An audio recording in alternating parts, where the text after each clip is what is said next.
Manasai.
Is he Indian? I have no idea.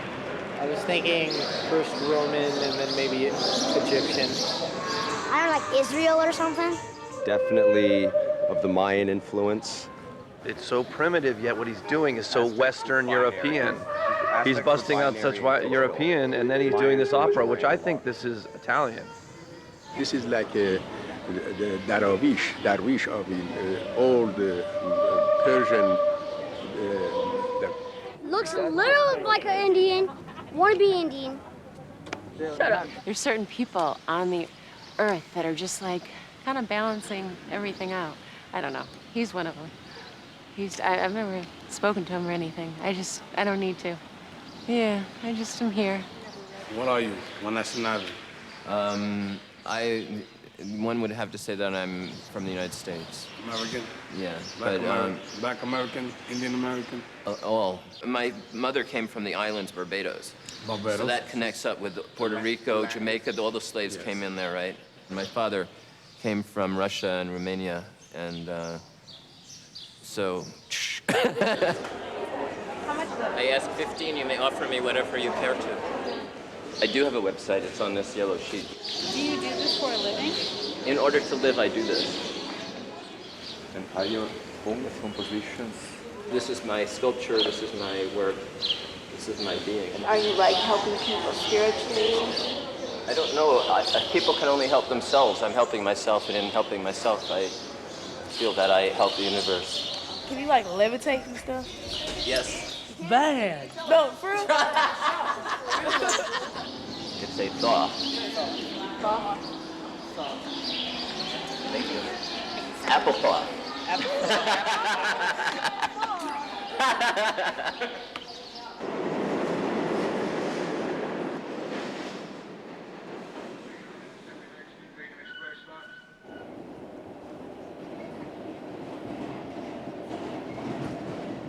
I was evicted from San Francisco. The apartment that I left went up 3 times. It was $800. It went up to $2,100. And it was like, oh my God, I can't afford this, so I came here. I am fortunate that my mother has offered me this room to continue my work, but I consider myself homeless. Mom? Hi. Yeah, I'm half of Mace here. And although my mother would say that this is my home, it is not my home. It is a place that I'm staying right now.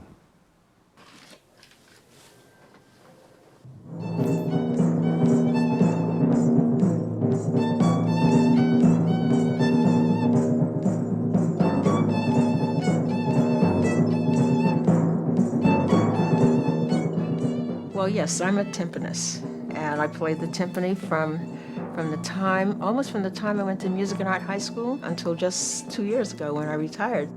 And my mother worked as a domestic, but she made sure, she said that I wasn't going to do any domestic work. And she used to say to me, no way you're going to clean white people's floors. You're going to do something respectable. I took to the drums like duck takes to water. I just loved it. I played in the New York City Opera with Stokowski and the American Symphony Orchestra. I was the first black person to play with the New York Philharmonic.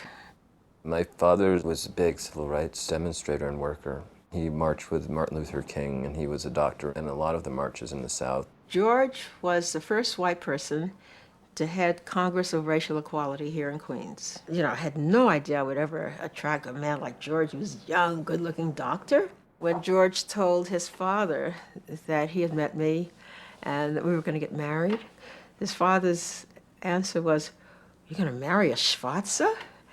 And he said, "Yeah, well, does she look like Lena Horne?" But his family objected to our marriage, so I never really saw them. They sent to our wedding an announcement of his death, and they sat shiva. I loved my father immensely and was very jealous of any of my friends he would show a lot of attention to. My father and mother created a world where it was blissful for us. It was joyful, it was loving. We had extraordinary friends, and these friends were part of the Communist Social Party of that time. I was, and my sisters, all of us, were used to an expression of love between all peoples. There was no distinction. One thing that they didn't prepare us for, which is that the world is fucked up, and it was really fucked up then. As soon as we traveled anywhere, we got in the car, all of us, people would drive by us and yell really horrible things with anger in their eyes and hatred. And that was very weird for me. I didn't understand what is going on. What are they so angry about? We were a mixed racial family. In this society, this was completely unacceptable. People would throw things at us or yell terrible things to us. To be at that young age and to have that kind of hatred hurled at me caused me to move into a shell. I stopped smiling. People used to say, look, act as if you have the world on your shoulders, and I did. That's what I was pondering. Why should this be? And that's where I went. I became occupied with that problem for the rest of my life. How people can behave more compassionately to each other and with more love. George said that I was more interested in my career and my children than him. Because, you know, I was still working at the opera by this time, and our opera schedule was very, very difficult. And then I was having these children at the same time. My day off was on Monday, and George's day off was on Sunday. So that was a big reason for our eventual breakup.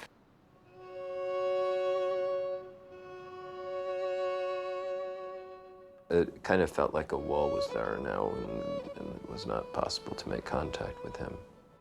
I became very withdrawn and more distrustful. Once I went into hiding, the world of my imagination started to become immensely focused. In my imagination, I could create environments that things were a lot different. I invented a land called the Fesad, which had its own legends and history and language. Later, this became the basis for the opera that I perform in the tunnel.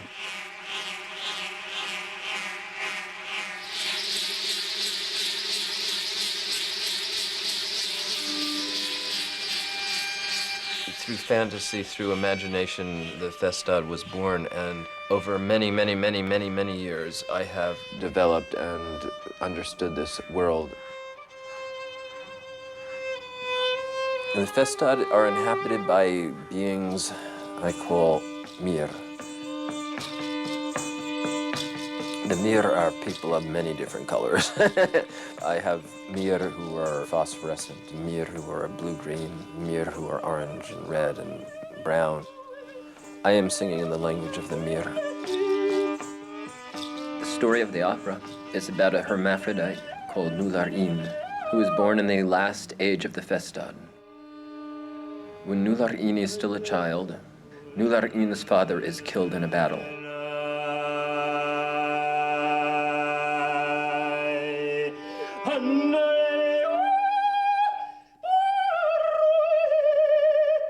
Nular-In's mother is lost, and Nular-In is then adopted by a second family that raises Nular-In as a girl. When it is found out that Nular-In is both sexes, Nular-In is beaten severely and left to die.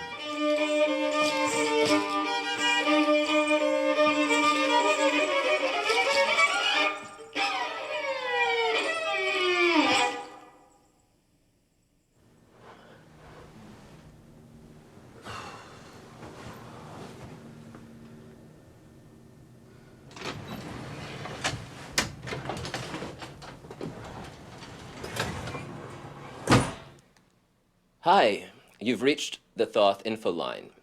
Today, Wednesday, May 16th, I will be performing at the Angel Tunnel in Central Park from about 3 p.m. to 5 p.m. I got some very weird messages on my emails. One just recently, actually, which was just stupid, but it said, "Get a life, do something, get a job, get a life." And I do have a life, and I do have work. I don't have a job, but I do have work. So go enter, and there you go. And then you have the map. This is the Fesad. One clicks on any one of these places, for instance, Artea. One then gets a close-up of Artea, land of the Rosmir. The Rosmir are slender, dark brown people with yellow hair. They live in the trees or in grass houses. These beings all communicate singing to each other.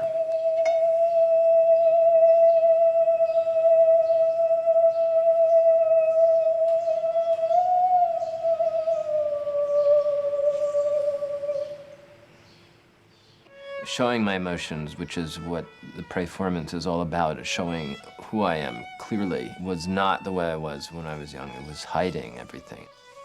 I was the shortest person in my class. I didn't like my teeth. I mean, it was everything. I hated that I was not clearly defined. I had so many different racial characteristics. The high cheekbones, the type of nose, the type of lips. It's like I'm an enigma. I am not easily this or that. I used to wear all black from head to toe. I never showed my body at all. I didn't have any relationships and friends, basically. If somebody were to come to me when I was that age and say that in 20 years, you will be walking through the streets in a loincloth, playing the violin and singing in 2, 3, 4, 5 voices, it would have horrified me beyond belief. I would have considered ending my life instantly. We moved to San Francisco when I was 17. I had just graduated from music and art. I said to the kids, "We're gonna move to San Francisco. I gotta do the San Francisco Symphony." It was a very difficult move, but it was a happy move. There had never been a black principal player in a major symphony. When we moved to San Francisco, Stephen was very, very withdrawn. And I studied music at San Francisco State for about 3 years. And about that time, my mother lost tenure with the San Francisco Symphony, and she decided to sue the symphony for racial discrimination. And she didn't win. She never really came back from that. all three of the children kind of moved away from music. If their mother, who was considered such an outstanding musician, could have this kind of treatment, what chance is there for them? So they might as well go into a different direction. San Diego State University gave a major in astronomy. So I chose to go there. I was in a lost state in San Diego. It felt like a dead end. And I started to fantasize a lot about not being. I conspired to get sleeping pills from the medical supplies at school. I remember putting on Mahler, probably the 10th Symphony, and taking these pills, and then going, kind of going away. And then I heard a voice say, "It's not your time yet. You have more to do." That was the turning point. Either I was going to die, or I was going to have to let everything out.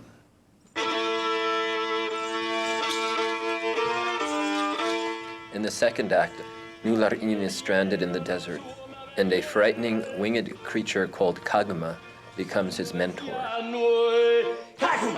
Nular-In is extremely scared of Kaguma.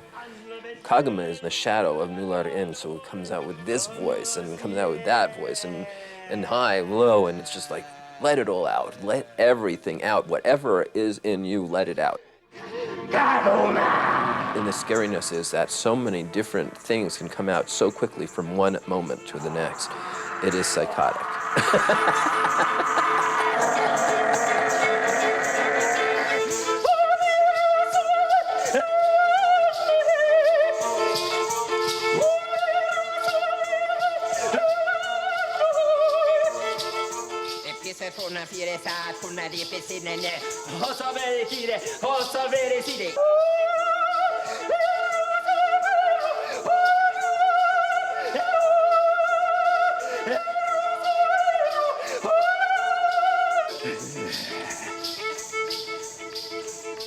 It was a stupid thing to take the pills. Luckily, I had a person who supported me in my struggles. As a mentor, he guided me towards my finding tools to love myself.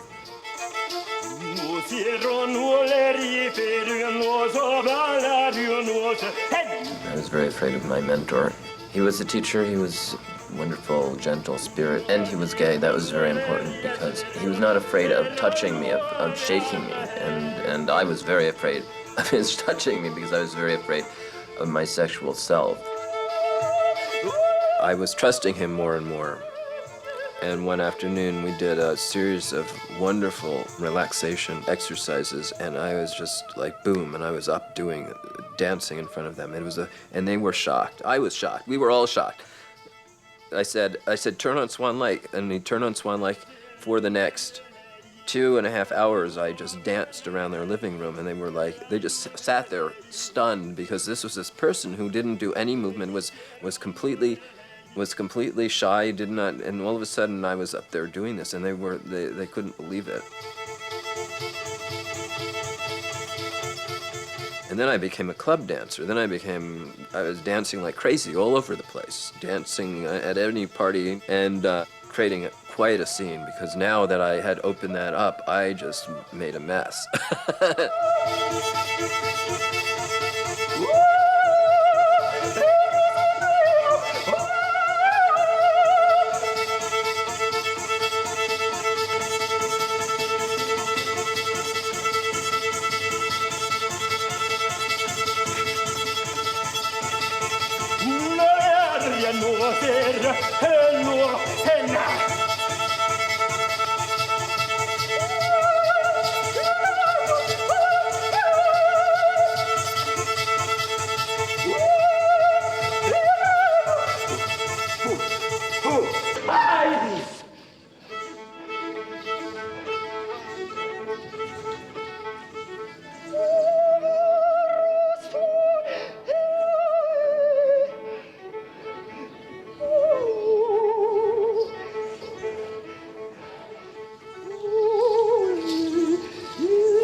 get rave reviews like everywhere you go?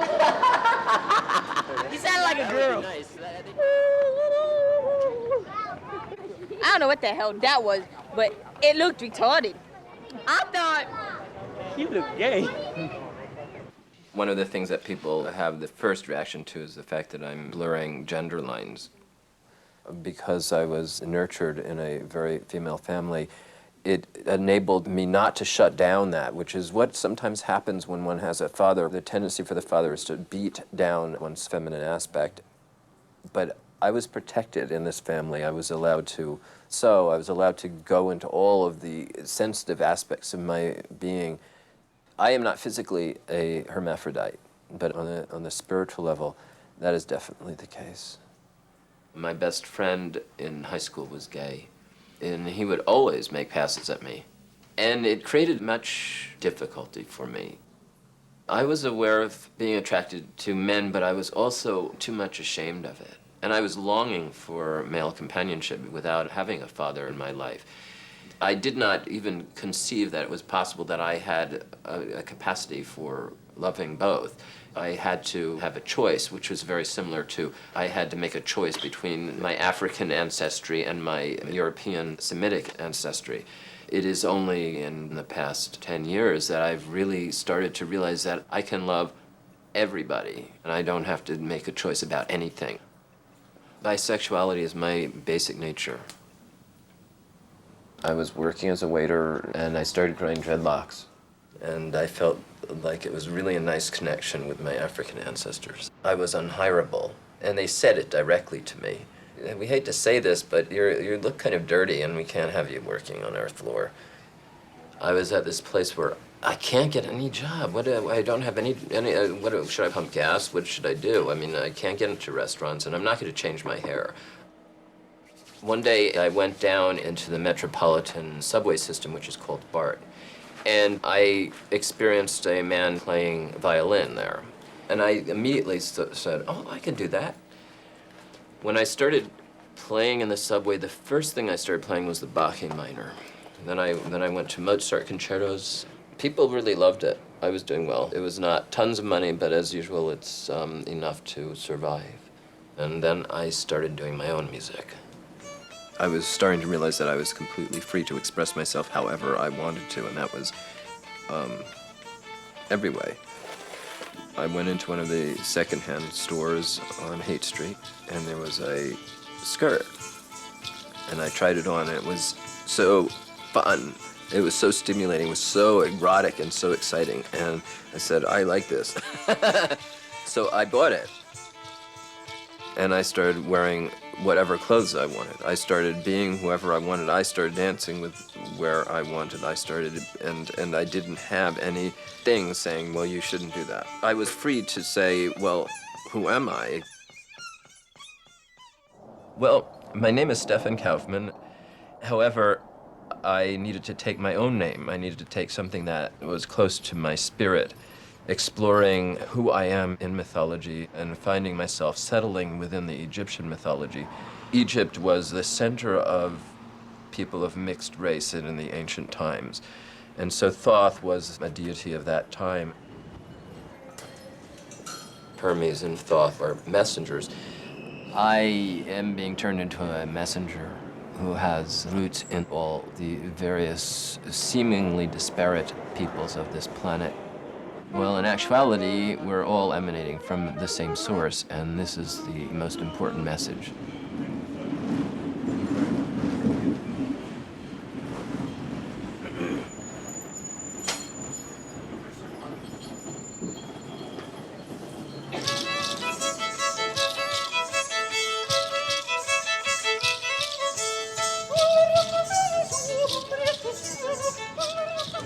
Harlem is the place of my ancestors. My mother grew up here.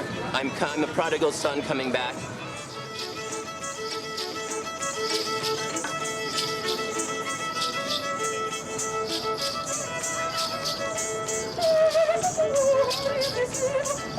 Walkabouts are my opportunity to meet all my ancestors and every person that I meet. I ask for forgiveness for judging you and not being proud of your presence within my being, because I can see you in my very parts.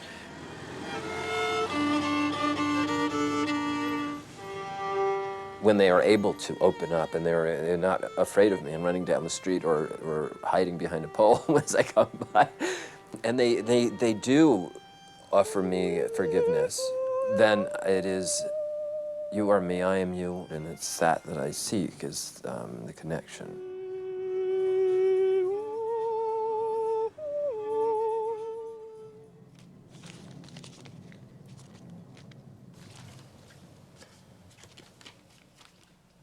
It's dinner tonight. This is dinner.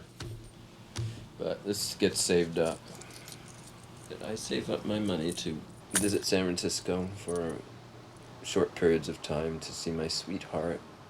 In San Francisco, I have a dear one who I'm deeply in love with, named Susanna.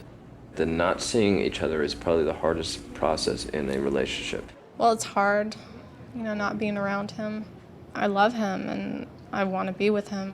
And he's very involved with what he's doing in New York. I'm still going through trying to get my career together. And so that makes things challenging, to say the least. He said that, I want to marry you, and I said yes. Maybe, possibly, we'll have, one place, and I will be there doing my thing, and he'll be off doing his own thing. I don't see that happening within this year. We talk on the phone a lot to keep our connection strong.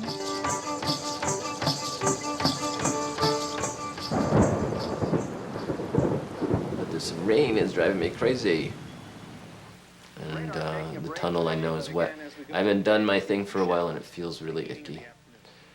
When I'm depressed and gloomy, I doubt myself immensely. I'll be sitting in a naked heap and mess, wondering what the hell I am. What am I doing? I mean, I'm inventing this language, and everything becomes broken down.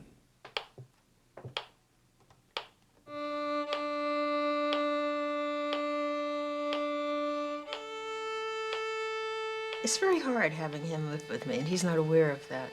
He's in his world. He's got his thing that he has to do.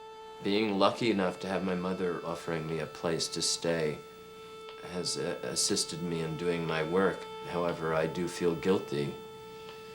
It's very hard. It's just difficulty because I'm emotionally tied to him, and it upsets me when he's upset. I feel very, very lonely. And I think, boy, when will they ever grow up? Then maybe I can have a date or two.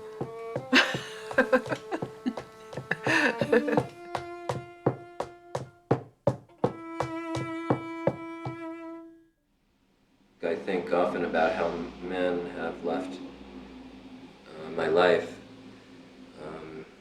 Take my band, for instance.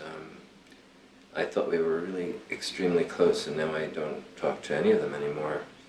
I had been performing on the street for about 4 years when I met Michael and added him as a drummer with my violin. That was about 1991. And then Scott came in, we played for a year. We had a harpist and another drummer, and it started getting bigger and bigger. Then it just blew up. Michael left, and Boris just about the same time, the harpist. Scott left, and that left Ron and I alone as two playing together. Ron playing a tribal drum kit. And we took that act all over the coast, from Los Angeles up to Portland. As each person left, I had to figure out how to work their part. When Scott left, I had to do the harmony.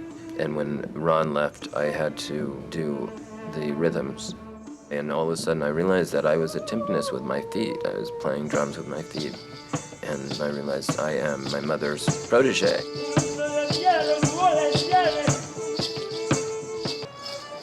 It was very painful having them go. Again, it felt like male energy was leaving, very much like my father, and not hanging in there for the difficult issues.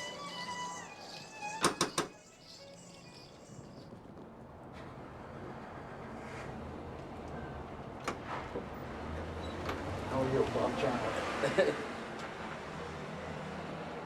I secured the death certificate of George Kaufman, which I have here, which indicates the cause of his death was lymphoma, which is a cancer, and he also had heart disease. The house where George lived until he passed away. When was the last time you saw your father? When I was around 10, 11, somewhere. And how old are you now? Now I'm 46. It's a long time ago. It's a long time ago. An event occurred in my life on the last meeting that we saw each other. He picked me up for a visit, and we were driving in the car, and we approached the intersection where the light was changing, and he sped the car up to beat the light and get through the intersection quickly. And just at that moment, a boy crossed the street, and he hit the boy, and the boy bounced up and against the windshield and fell off to the right. And it was horrifying. It was just the worst thing. It was the worst. And the boy died at that scene. When the police questioned my father said that the light was green, but I knew and I saw that the light was yellow turning red.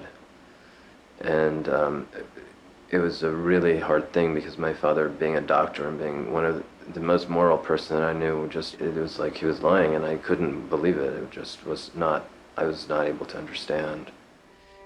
My father stopped contacting me, and I never saw him again.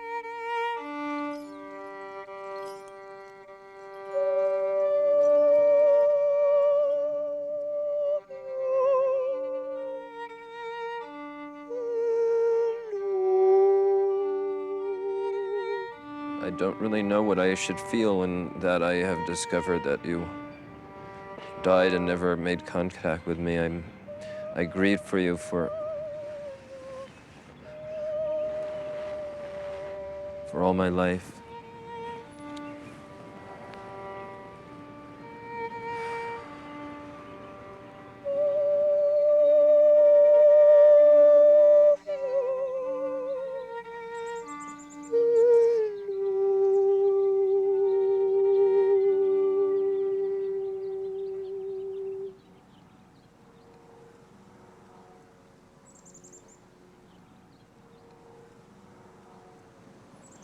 In the second act, Kaguma sends Nular in to find 3 sacred objects. When Nular in returns, Kaguma is dying. Kaguma asks Nular in to drink a bit of Kaguma's blood. After drinking this blood, Nular in births as a fully realized being. It takes a lot of courage to just be. In a world where nobody pretty much is being, everybody is trying to be like something rather than be. To walk around a being is really the most excellent thing. I'm also presenting Wall Street with my work, and I'm looking for investors.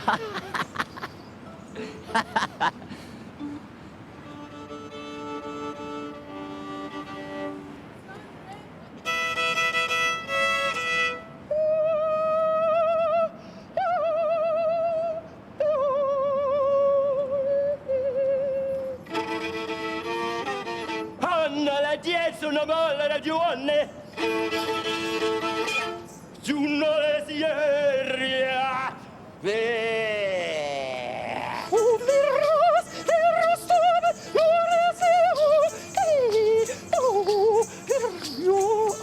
una sierra saber una sanoi pero sotto fuori una sierra sono feriana una sotto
So you consider what I do panhandling? Well, if you're collecting money, that's what it is.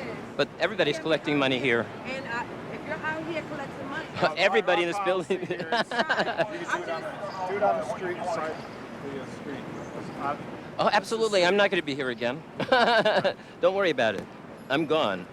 But it's too bad because I'm a blessed creature.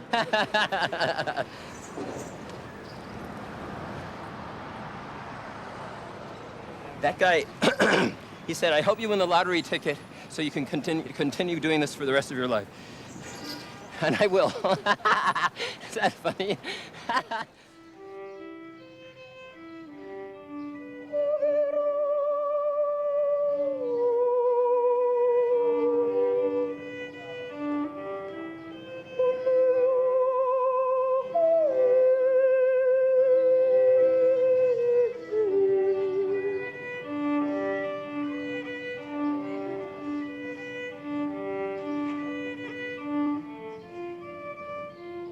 I would love to be in the tunnel forever. People come in and I feel my energy link with theirs and the energy increases. I want people to stay and listen and just be there because it helps me because I have more energy to move because if there are more people in the tunnel, there's more energy that I move. Though I know that they're going to leave, I have to let them go.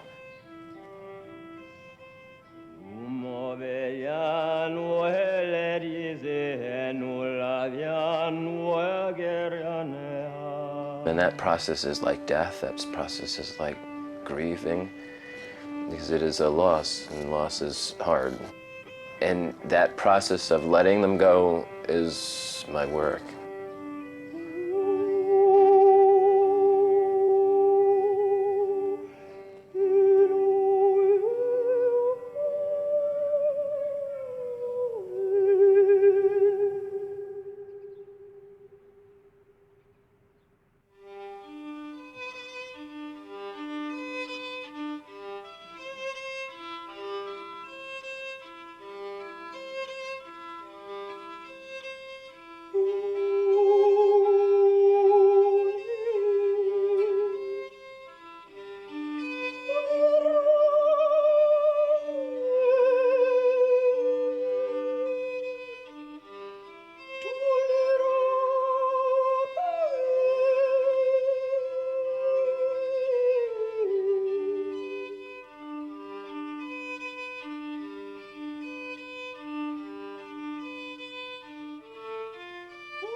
Anu mamere, anu vesta, anu lenavir, anu bena.